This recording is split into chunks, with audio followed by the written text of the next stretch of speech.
राजू बन गया बिजनेसमैन। राजू बहुत ही मेहनती, ईमानदार और कर्तव्यनिष्ठ लड़का था। वो बहुत ही गरीबी में पला बढ़ा था। गरीबी के कारण वो ज्यादा पढ़ लिख नहीं पाया। उसके परिवार में उसकी माँ, पिताजी, उसके अलावा उसके 2 छोटे भाई बहन भी थे। वो एक रेलवे ट्रैक के पास एक छोटी सी झुग्गी में रहते थे। उसके पिताजी कबाड़ बेचकर बड़ी मुश्किल से 2 वक्त की रोटी का जुगाड़ कर पाते थे। राजू को अपने परिवार को इतनी बुरी स्थिति में देखकर बहुत बुरा लगता था। जब वो थोड़ा बड़ा हुआ तो आर्थिक तंगी के कारण काम की तलाश में लग गया।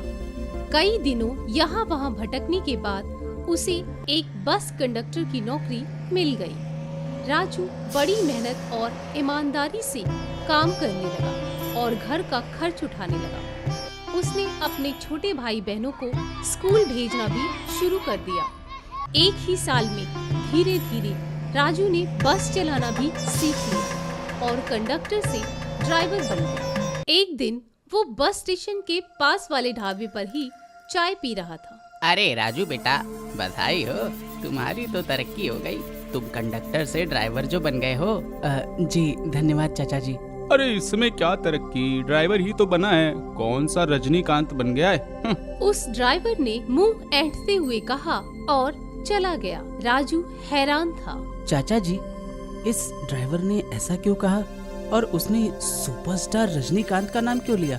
अरे उसकी बातों पर ध्यान मत दो बेटा, उसे तुमसे जलन हो रही होगी। वो तो ठीक है चाचा जी, लेकिन मुझे जानना है कि उसने रजनीकांत जी का नाम ही क्यों लिया। अरे राजू बेटा, तुम्हारी उम्र में सुपरस्टार रजनीकांत जी भी बस के कंडक्टर हुआ करते थे, लेकिन वो वहीं पर नहीं रुके। उनके अंदर कुछ करने और बनने का जुनून था।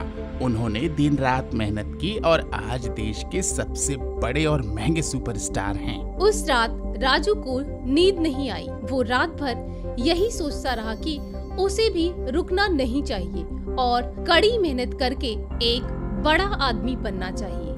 अगर रजनीकांत जी देश के सबसे बड़े स्टार बन सकते हैं तो वो भी कुछ न कुछ तो बन ही जाएगा। उस दिन के बाद राजू हर समय इसी उधेड़बुन में रहता था कि उसे क्या करना चाहिए। एक दिन वो उसी ढाबे पर चाय पी रहा था। अरे चाचा जी, मुझे भी रजनीकांत जी की तरह एक बड़ा आदमी बनना है। इसके लिए मुझे क्या करना चाहिए? मैं तो ज्यादा पढ़ा लिखा भी नहीं हूँ। चाय वाले ने उसे हैरानी से देखा। लगता है उस दिन की बात को कुछ ज्यादा ही गंभीरता से ले ली तुमने बेटा, लेकिन अगर मुझे इतनी समझ होती तो क्या मैं अभी तक चाय बेच रहा होता क्या? हाँ, पर इतना जरूर कहूँगा कि बड़ा आदमी बनने के लिए सिर्फ पढ़ा लिखा होना ही काफी नहीं होता। सोच भी बड़ी होनी चाहिए, इरादे मजबूत होने चाहिए। बाकी तुम में कोई काबिलियत होगी तो कुछ न कुछ बन ही जाओगे। राजू सोच में पड़ गया। उसकी सोच भी बड़ी थी और उसके इरादे भी मजबूत थे। बस उसे समझ में नहीं आ रहा था कि उसे क्या करना चाहिए। वो दिन रात यही सोचता रहता था। एक दिन वो बस चला रहा था तो एक बुजुर्ग पैसेंजर कंडक्टर के ऊपर चिल्ला रहा था। मेरा इशारा करने पर भी इतनी आगे क्यों रुकवाई बस को? मुझे दौड़ते हुए आना पड़ा।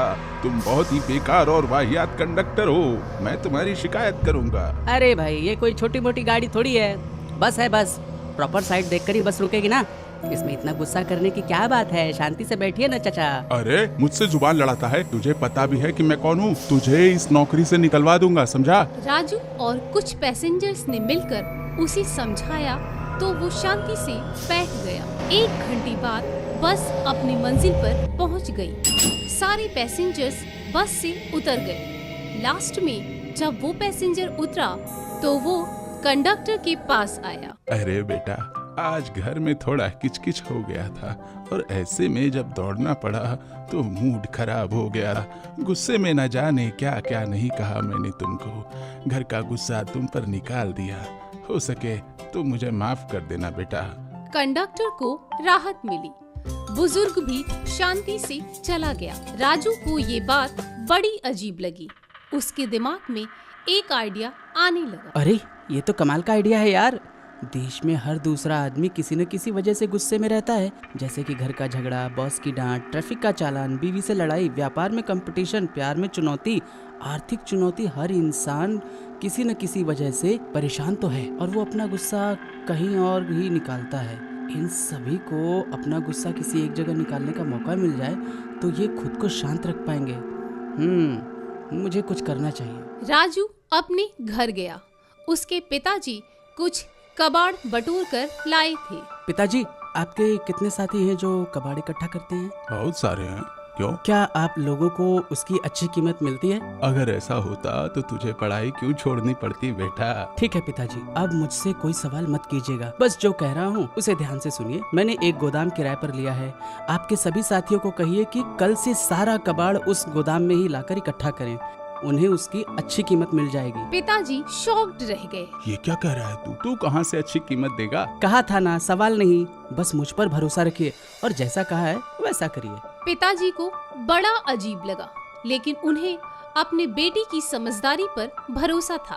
कुछ ही दिनों में राजू का गोदाम कबाड़ से भर गया। राजू ने गोदाम के आगे एक बोर्ड लगा दिया जिस पर लिखा था फ्रस्ट्रेशन क्लब। राजू ने अखबार में इश्तिहार छपवा दिया। बीवी से लड़ाई, घर प्रॉपर्टी के झगड़े, बॉस की डांट, महीने के टारगेट की टेंशन, प्यार में समस्या, व्यापार में नुकसान, आर्थिक तंगी, दोस्तों से अनबन जैसी किसी भी बात का गुस्सा अगर आपके अंदर भरा पड़ा हो और आप अपना गुस्सा निकालना चाहते हो तो फ्रस्ट्रेशन क्लब आइए और 100 रुपए प्रति घंटे के हिसाब से जी भरकर गुस्सा निकालिए। अगले दिन अखबार में ऐड देखकर कुछ 1-2 आदमी वहां पहुंचे और 100 रुपए फीस भरी।